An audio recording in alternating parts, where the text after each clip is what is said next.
হ্যাঁ রে দেখি ভক্ত নাই তোরা আপা ডাকছে বাইতে আসছি কে মা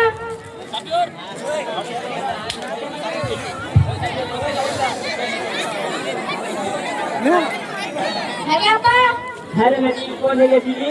খেলতে। আর কোনে যাবি নাকি? হ্যাঁ স্কুলে যাবো, আমাদের স্কুলে খেলা আছে তো ওরা নাম দিয়েছি। বেটি হে তোকে আর স্কুলে যাইতে হবে না। কেন রে আপা? কালকে তোকে হারকে পাশের গাঁও থেকে দেখতে আসবে। আমিনার মাথায় আকাশ ভেঙে পড়ল। আমিনা 13 বছরের বালিকা, সবে মাত্র সে ক্লাস 8ম শ্রেণীতে উঠেছে। কিশোরী আমিনা পড়বে, খেলবে, আনন্দ করবে, কতটি তার জন্য অপেক্ষা করে আছে। কিন্তু হয় সমাজের কি নিষ্ঠুর বিধান, এই সমস্ত ভুলে গিয়ে আজ তাকে প্রস্তুতি নিতে হচ্ছে বিয়ের জন্য। আসলে আমিনা কি বুঝতে পারছে বিয়ে ব্যাপারটা কি?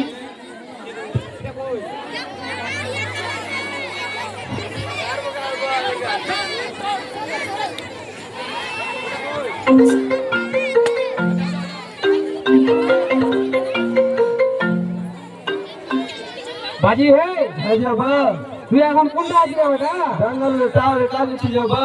বেটা তুই এক সপ্তাহের ভিতরে বাড়ি চলে যাওয়াছি।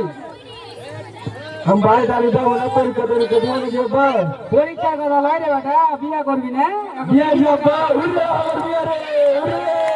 দিনকাল গেলা ভালো যেতে বাড়ি চলে যাবাছি, বিয়াটা দিয়ে দি। আমি কালকে চলে চলে দিয়ে যাবা?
কোথায় ঢুকিস রে?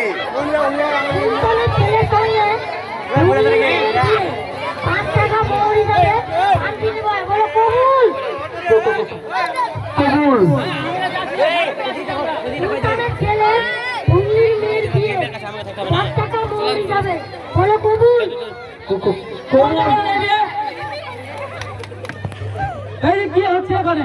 এই যে কাজী মশাই, আপনি কি জানেন ছেলে মেয়ের উপযুক্ত বয়স হয়েছে কিনা আপনি বিয়ে করাচ্ছেন? দেশের আইন কানুন সম্পর্কে কি আপনার একটু সামনে নেই? বৃদ্ধ বয়সে জেল খাটার ইচ্ছা আছে নাকি? আপনার তো হচ্ছে ছেলে মেয়ের অভিভাবক কোথায়? ছেলে মেয়েরাকে আপনি যে বিয়ে করাচ্ছেন আপনার ছেলের বয়স কত? 18 বাজে 19 পড়লো, পয়সা করে গেল, ভালোই কমে চলে বলি বিয়েটা দিয়ে দিই। কি মূর্খ রে বাবা, ছেলে মেয়ের বাবা কোথায়? মেয়ের বাবা কো? কনস্টেবল, এ বিয়ে পাগলাকে থামান, কনস্টেবল, বিয়ে পাগলাকে থামান। ওইদিকে নিয়ে যান, ওখানে গিয়ে আর বিয়ে পাগলাকে। মেয়ের বাবাকে আপনি? আপনার মেয়ের বয়স কত? 13 থেকে 14 পড়েছে। এত কম বয়সে আপনার মেয়ে বিয়ে দিচ্ছেন, মানে একদম মূর্খ নাকি? আমাদের দেশের আইন অনুযায়ী মেয়ের বয়স কম থেকে 18 এবং ছেলের বয়স 21 হয়, তা না হলে বিয়ে দেওয়া দণ্ডনীয় অপরাধ। আইন